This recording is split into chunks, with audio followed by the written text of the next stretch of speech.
Pode Aprender. O Pode Aprender é o seu espaço para debater temas importantes para a educação básica brasileira. Uma realização da Aprende Brasil Educação. Olá, eu sou a Danaê Búbalo e trago comigo mais um episódio do Pode Aprender, o nosso bate-papo qualificado sobre a educação básica brasileira. Uma boa oportunidade para troca de ideias e muito aprendizado.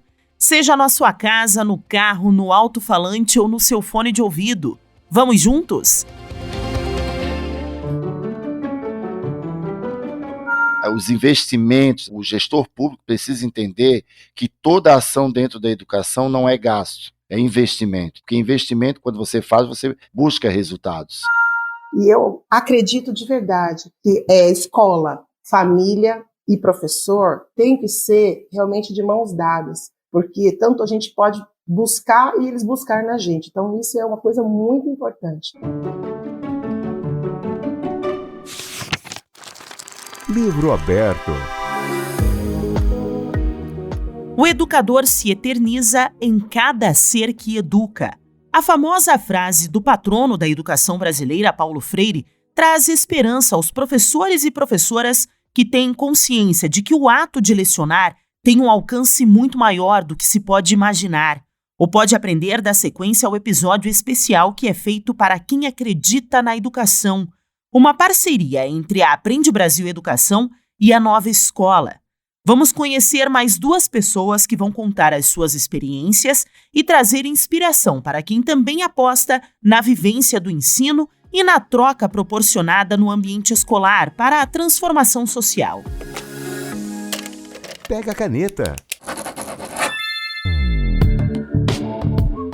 Nesta segunda etapa do episódio, os nossos convidados são a Sandra Regina da Silva, professora da Rede Pública do município de Ferraz de Vasconcelos, em São Paulo, graduada em Pedagogia e Matemática, com várias especializações voltadas para a educação especial, direito educacional e neurociência. E o Adilson Costa, atual secretário municipal de Educação do município de Governador Celso Ramos, em Santa Catarina. O Adilson é pedagogo com uma vasta experiência em gestão educacional, já atuou em secretarias municipais de municípios catarinenses, universidades, fundações, além de ter lecionado em cursos de graduação e pós-graduação em pedagogia e educação. Então, Sandra, seja muito bem-vinda ao Pode Aprender e obrigada por aceitar o nosso convite. Eu que agradeço. Agradeço também, Adilson, pela sua participação. Seja muito bem-vindo ao Pode Aprender. Muito obrigado, eu que agradeço o convite. Bom, a campanha Para Quem Acredita na Educação da Nova Escola, ela foi lançada para inspirar professores que enxergam o além da rotina de sala de aula, né? São aquelas pessoas que apostam na transformação real da educação básica brasileira. A Sandra e o Adilson, eles são profissionais bastante atuantes no ensino público, estão em funções distintas, porém elas são complementares. Então, para nós começarmos o nosso bate-papo, Adilson, hoje você é à frente de uma Secretaria Municipal de Educação. Eu gostaria de saber como que você mantém motivados profissionais que acreditam na educação e o que para você é uma boa gestão nessa área educacional. Olha, eu acho muito importante, né, quando a gente fala em gestão pública ou motivação, primeiro o líder está convencido de que é possível fazer uma educação pública de qualidade, né, uma escola pública de qualidade. Então foi por esse viés que eu comecei a motivar todos os profissionais ao meu redor e dizer para eles que era possível a gente construir essa realidade na educação aqui em Governador Celso Ramos. E aí a gente começou a trabalhar, então, por vários sentidos de melhoria da nossa educação. Melhoria na infraestrutura da escola, capacitação e formação continuada dos nossos professores. Começamos a trabalhar no investimento em várias frentes da educação. O nosso entendimento foi motivar todos os profissionais que fazem parte do processo, não só o professor, não só o diretor, não só o coordenador escolar. A gente entendeu que todas as pessoas fazem educação dentro do contexto da escola. E aí eu fui pelaquela ideia, né, de Paulo Freire, que não há saberes maiores ou menores, há saberes diferentes. Quando todo mundo respeita o trabalho do outro, quando todos estão motivados, acaba colaborando para a prática do outro professor, da merendeira, do servidor, enfim. de todos os colaboradores. E aí, quando toda a equipe está motivada, a gente vê que o aluno percebe isso. E aí ele vai se engajar nesse processo. E aí não tem como o processo ensino-aprendizagem dar errado, porque quem ensina está motivado e quem aprende, de certa forma, vê quem está ensinando com bastante motivação. Uma das coisas que eu acho bem interessante é fazer o papel da escuta. A gente começou a escutar todos os envolvidos na rede de ensino, e uma das coisas que a gente mais trabalhou foi tornar o nosso professor o próprio formador nas nossas formações continuadas, com a socialização das suas práticas pedagógicas, o entendimento de que nós somos uma rede e o que está dando certo numa escola pode ser aproveitado por outra escola. Então, nesse sentimento que a gente teve de rede, a gente conseguiu entender de que não existe uma escola modelo. Então, quando eu penso em investimento em educação, se uma escola nossa tem lousa digital, todas as salas de aula devem ter lousa digital.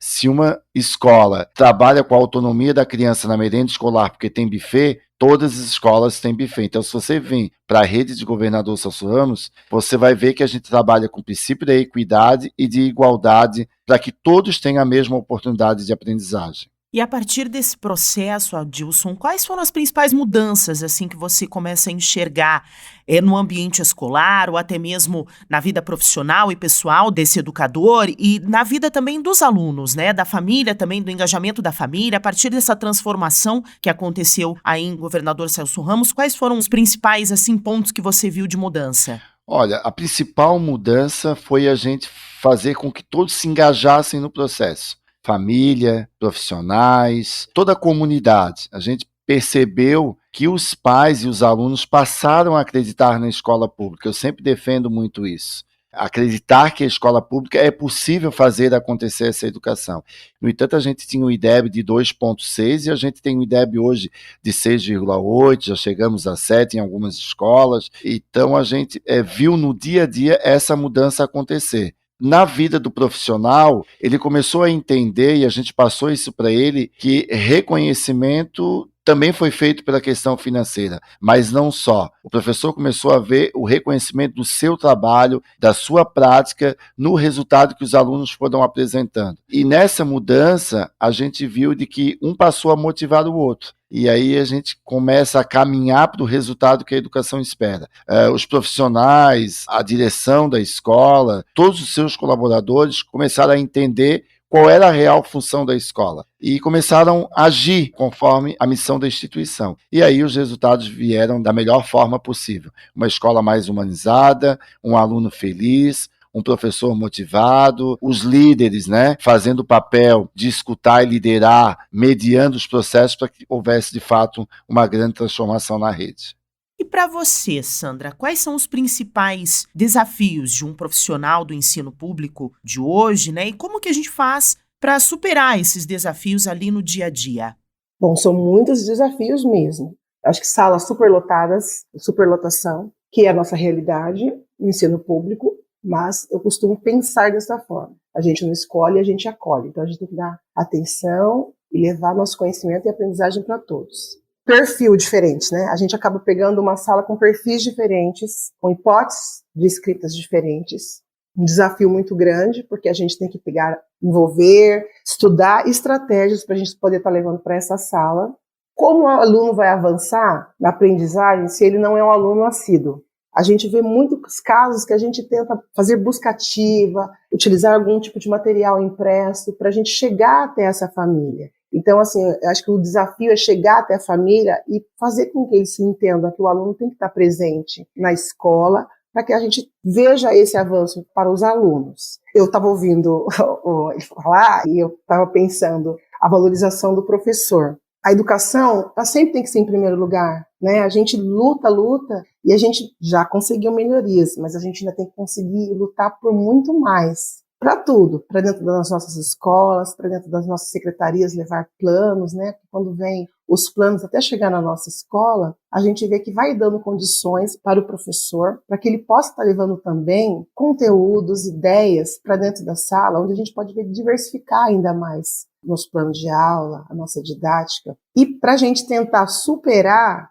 voltando a falar nos perfis diferentes, eu trabalho muito com coletividade. trabalhos em duplas, em grupos. Acho que a escola é o melhor lugar para fazer amigos. Eu tive isso na minha infância, falo isso para os meus alunos. Eles têm essa super proteção um com os outros quando eles estão trabalhando na coletividade, na dupla, no trio. Eu percebo que eles se sentem incluídos, mesmo aqueles que ainda não estão alfabéticos, mas tem aquela interação muito grande para eles. E eu acho que o desafio para superar é o professor ser um professor pesquisador, levar estratégia, coisas novas que aguçam a curiosidade desse aluno, né? E que a gente também possa fazer assim, mesmo os alunos alfabéticos e não alfabéticos, você pode fazer os conteúdos com graus de dificuldades. É um pouco maior para aquele que já é alfabético, já lê, já escreve, e um conteúdo com um teor um pouco menor para que aquele aluno se sinta incluído no sentido assim, é o conteúdo para todos, só que com formas diferentes, adaptados diferentes.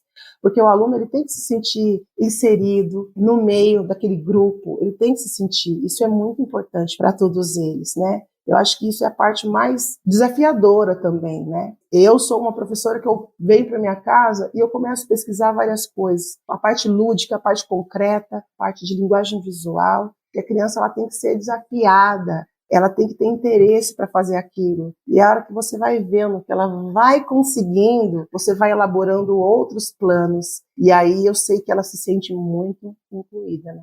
Eu acredito que dá para a gente pegar essa questão das dificuldades, dessas diferenças que existem e, trabalhando com essa fala do Adilson, transformá-las, de certa forma, em uma questão de motivação, né? Tanto para o profissional quanto para o aluno em sala de aula, né, Sandra? Sim, muito. Eu sou uma professora que as pessoas até brincam comigo. Nossa, mas você fica o tempo todo? Eu acho que a partir do momento que você pegou uma sala, você está à frente daquela sala, você tem que ter amor por aquilo. A formação continuada, ela te dá um suporte muito grande para que você consiga entrar em caminhos que você vai conseguir recuperar aquela criança. Quando eu falo de perfil, eu digo de todas as maneiras, eu não digo só a parte de aprendizagem, às vezes é um problema familiar, e nós, professores, nós temos que ter esse olhar para esse aluno e fazer um outro papel também, do que está acontecendo, porque às vezes a criança ela não está rendendo, não pelo fato de estar com dificuldade, estar com a desabilidade, teve um momento pandêmico, mas o que está acontecendo? Então, quando você tem essa abertura, essa criança tem essa confiança no professor, é muito importante, porque daí você consegue chegar nas famílias. E eu acredito de verdade que escola, família e professor tem que ser realmente de mãos dadas, porque tanto a gente pode buscar e eles buscar na gente. Então, isso é uma coisa muito importante. A gente não vai conseguir fazer nada se a comunidade não estiver dentro da nossa escola, se não estiver inteirada dos assuntos que acontecem, porque a transformação ela vem de dentro. Ela vem de dentro, ela busca a comunidade para entrar. E isso é muito importante. Perfeito. Gostaria de complementar, Adilson? Eu acho extremamente importante a fala da professora Sandra, né? Até porque a gente trabalha aqui na rede sempre respeitando cada sujeito como um ser único. Eu sempre falo aqui nas formações dos nossos colaboradores que enquanto um aluno não estiver aprendendo, aí existe uma preocupação do poder público, do professor, e a gente tem que buscar esse resultado. Sempre entender o porquê que o aluno não está aprendendo. Quando a Sandra fala de salas superlotadas aqui, nos períodos de alfabetização, a gente realmente não permite mais de que 15, 20 alunos numa sala de aula para possibilitar ver cada aluno na sala de aula como um aluno e não mais como um número. Os investimentos, o gestor público precisa entender que toda ação dentro da educação não é gasto, é investimento. Porque investimento, quando você faz, você busca resultados. Então, quando tu falou ali no início sobre essa motivação, a gente vem buscando o reconhecimento, o respeito principalmente e a valorização de cada profissional. Parabenizando até ele pelos pontos positivos, tentando buscar e alinhar com ele os pontos negativos para o melhor resultado, buscar na motivação financeira também, buscar oferecer, por maior ou menor que seja a escola, um espaço aconchegante para ele sentar, ter a sua hora de atividade, fazer o seu estudo. A gente tem hoje aqui fornecido para cada profissional nosso o seu instrumento de trabalho, que é o próprio notebook, o tablet para os alunos.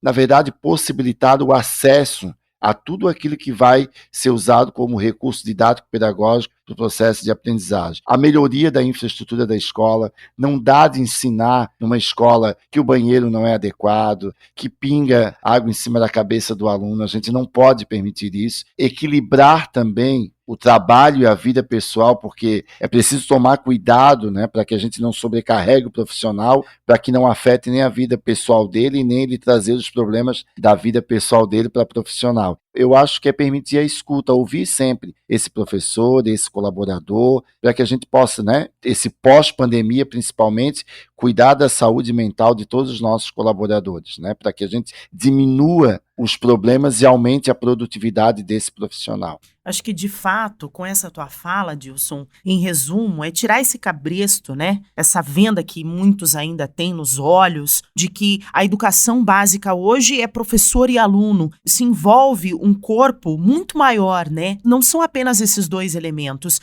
E ter cuidado para essas outras pessoas, para essas outras mãos, digamos assim, que trabalham juntos pela educação, não é mesmo? Eu acho muito importante essa tua ponderação nessa minha fala, pelo seguinte, eu sempre digo que, pela linha até de Paulo Freire, quem não gosta e quem não ama estar na educação não pode estar nela. A educação, ela é feita de afetos, de acolhimento. Eu sempre faço formações com os nossos monitores e motoristas. Por quê? Porque se o aluno não sai, se ele não encontra já na parada do ônibus dele um acolhimento, um espaço legal, ele já vai provocar indisciplina dentro da escola. Então ele precisa ser bem transportado, com conforto, com carinho, com diálogo. Ele chega na escola, ele tem que ser recebido por quem está à frente do portão da escola, para quem está na secretaria da escola. Ele precisa se alimentar com algo que é feito com muito carinho, com muita dedicação. Ele precisa estar o tempo todo sendo observado de que ele está gostando daquele espaço. Porque se o maior problema hoje da educação brasileira é a aula chata, é a escola é chata, a gente precisa desmistificar isso. O aluno precisa ter saudade de voltar para a escola para o outro dia.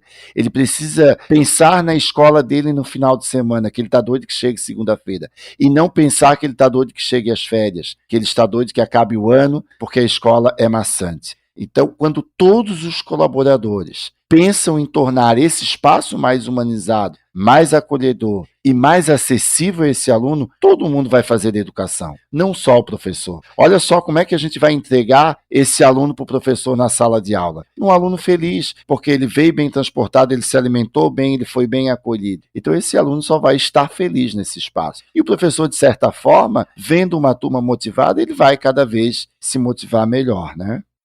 Perfeito. Bom, hoje vocês estão aqui, o Adilson e a Sandra, vocês são os nossos personagens de fonte de inspiração para os nossos profissionais da educação. Acredito que a gente começou o nosso bate-papo de forma esplêndida e eu gostaria que vocês comentassem agora, na vida profissional de vocês, se vocês têm algum professor, alguma professora que tenha inspirado o trabalho de vocês nessa caminhada no ensino. Sandra, tem algum professor, algum personagem na tua história que você possa contar aqui para os nossos ouvintes? Sim, eu vou começar a minha história com a minha professora de primeiro ano. Eu acho que lá foi o primeiro contato dentro dessa área maravilhosa da educação. E diante desses anos de educação, foram vários professores que trabalharam, que eu pude conhecer, que não necessariamente eram da disciplina de ensino de educação básica, eram especialistas, mas aqueles professores que chegam com aquela sede de, como o Adilson falou, eles vêm para a sala de aula felizes porque eles já teve todo um trajetório de acolhimento. Então, na sala, aquele professor já chega. Então, eu vi muito isso. Aqueles professores que estão com aquele sorriso maravilhoso. Se eu falar um, eu vou estar sendo injusta, porque eu acho que desde que eu comecei até hoje, são vários professores.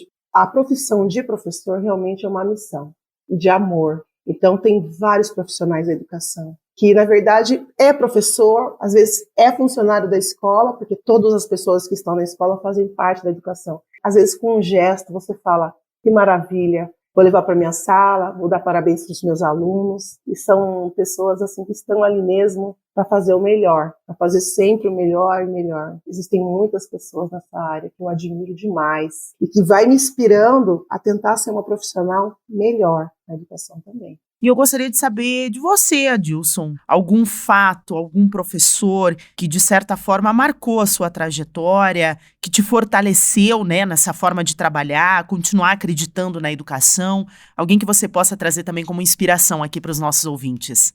Olha, a minha trajetória é uma trajetória bem importante para mim mesmo, tá? Os professores que passaram pela minha vida foram aqueles professores que sempre disseram uma frase para mim: você pode. Você é capaz, você vai conseguir. Porque eu sou de uma família de 10 irmãos e ninguém podia estudar, porque a gente tinha que trabalhar muito, tinha que trabalhar. E eu comecei a estudar e as pessoas olharam a minha força de vontade. E aí eu nunca me esqueço que a minha primeira diretora, as professoras diziam assim: não, mas você vai conseguir. Eu acordava às 4 da manhã, porque eu tinha que trabalhar numa fazenda com meu pai, e chegava na escola às 8h15, e a aula começava às 8. E aí todo mundo dizia: não, você não vai desistir. Eu acho então que todo professor que passou pelo meu processo de formação foi muito importante. E eu tinha que trabalhar muito para me manter na escola. E aí eu comecei a ver o seguinte: um dia eu quero ser professor, porque eu quero transformar também a vida das pessoas, como transformaram a minha. E aí eu comecei a me comparar comigo mesmo. Eu sempre me comparei: eu cheguei até aqui, eu posso mais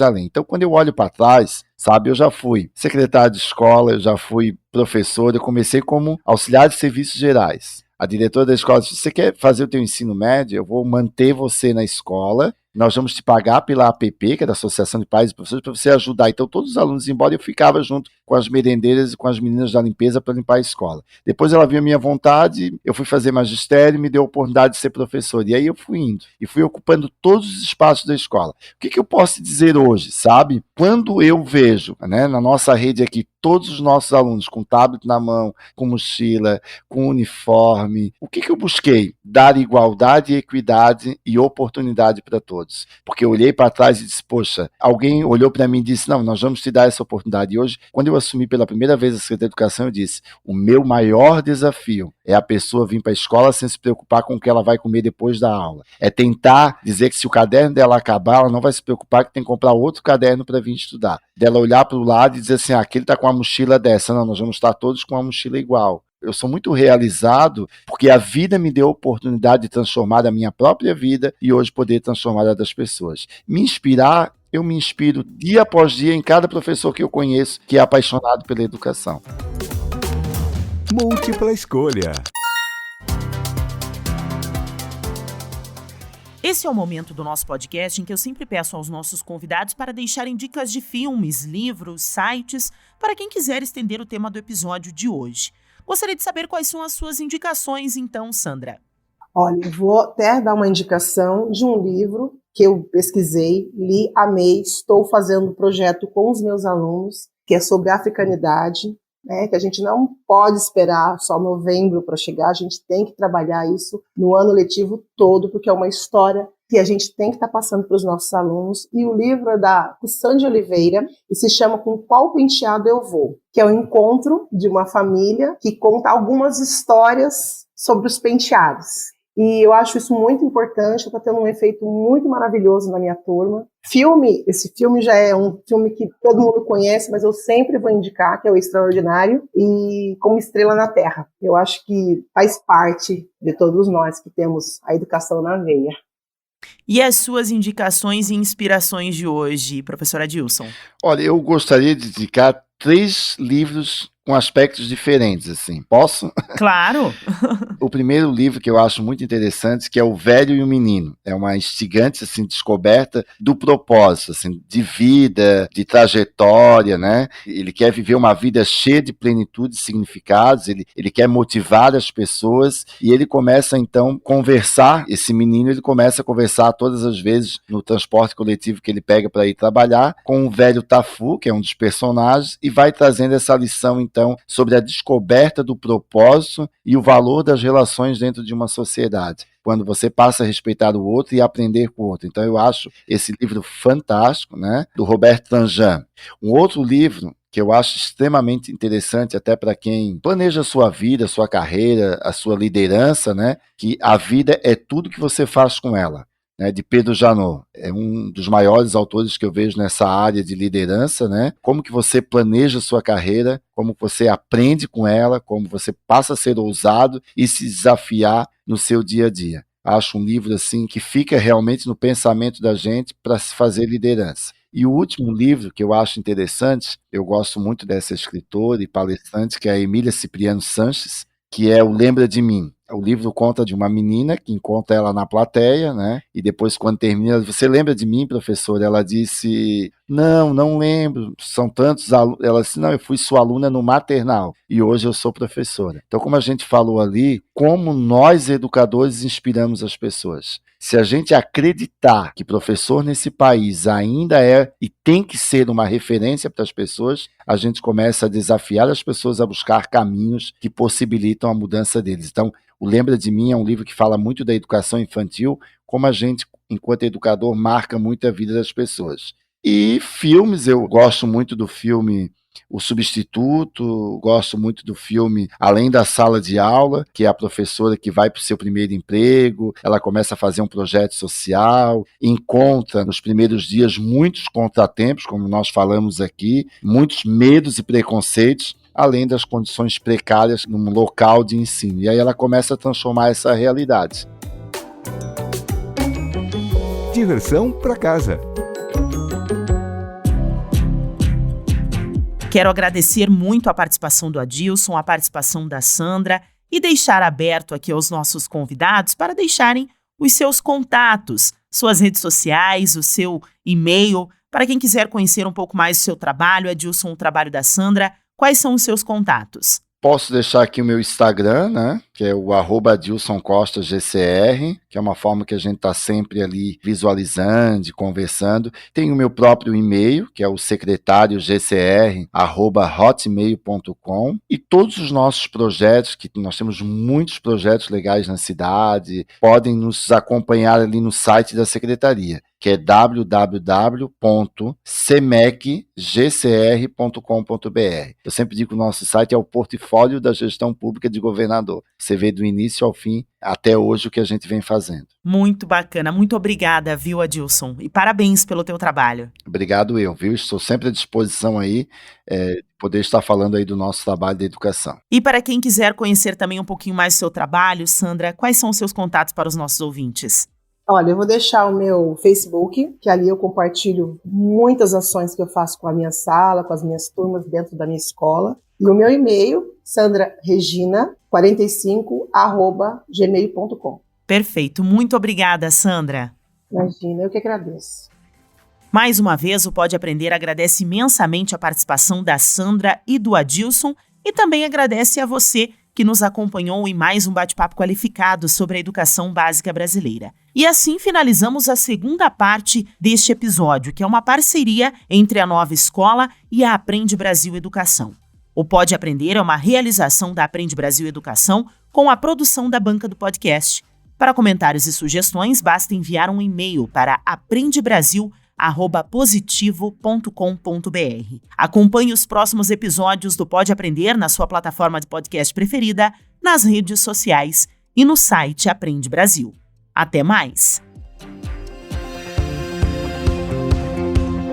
Com produção e edição da banca do podcast. O Pode Aprender é uma iniciativa da Aprende Brasil Educação.